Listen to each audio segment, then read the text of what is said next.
Well, look at you. You look like new birds hatched in a little nest there. Tell me, how did it all originate? Rachel, you want to introduce everybody and how did it all come about? Sure. My name is Rachel. This is Jim, John, Eric.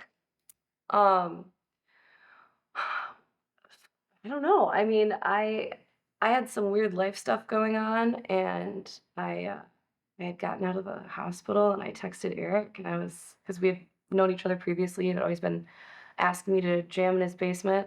I never took him up on it, and I No. was like, this is the time, this is the opportunity. And he had mentioned that he was kind of had a punk outfit going without a singer. And that's how we all met, basically, right? Yeah. Yeah. How great it is to just so refreshing to hear. I'm so glad. First of all, how did you like the elevator? Oh, so cool. It's Good. very, Yeah. yeah. But it's so nice to have you come in and keep this genre alive. Have you always been attracted to it? Myself personally, yes. Pretty much always.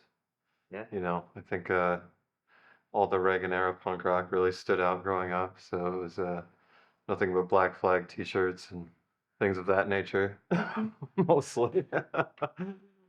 How is it as far as acceptance?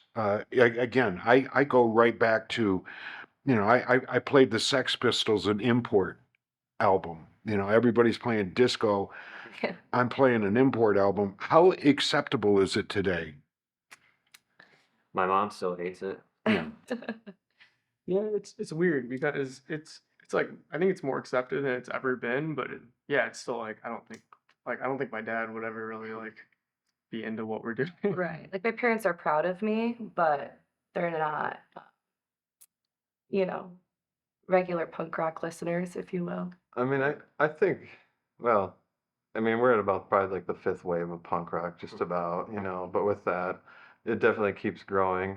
And not only that, but in hindsight, people look at things like the B-52s and Devo and realize like how punk rock that really was, where at the time it was just people, I don't think people really had anything they could really, a genre they could place them in necessarily, because it's just such a variety of things, old sounds mixed with new ideas.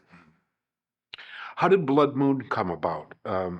You said you were going through some life-changing moments. How did that come about? That's a Yeah. You know, I think I really just wanted to stand up for myself more and stand up kind of as cliche as it may sound, like for causes and other people that I believe in as well. That song is about menstruation and about how menstrual products aren't available to the people that need them. Um, and I just think it's such a taboo issue that nobody really wants to talk about because it's kind of been made to be, I don't know, just not polite public conversation, but that's kind of what punk rock is all about. And kind of to get people start thinking about these issues in kind of like a fun yet aggressive way. I know it's always asked, but I love the name, Thank the you. group. How'd that come about? Mooch Globe. Yeah, so we were going through a bunch of different names, kind of trying to figure out what we were gonna do. And you know those like mosaic or like Gazing balls. yeah, the garden globes. A lawn ornament. My uncle called them mooch globes growing up. And I thought that's what they were called until I Googled it and nothing came up. And I was like, gosh, I started thinking about it more and more and I talked to the guys about it and I was like, what do you guys think about, because it can also be interpreted as like we're kind of in a way mooching and raping the earth as well. It also wasn't taken. And it also wasn't taken, you Google it, we're the first thing that comes up. You remember it too. Yeah, No, this is true. Well, and then it's also free marketing because people have started seeing like garden globes or Yeah. whatever, and they're like mooch globe, mooch globe. So it works. Michigan's getting a resurgence again of music. Tell me about that. And you got a big buzz going on in Australia. How does that feel?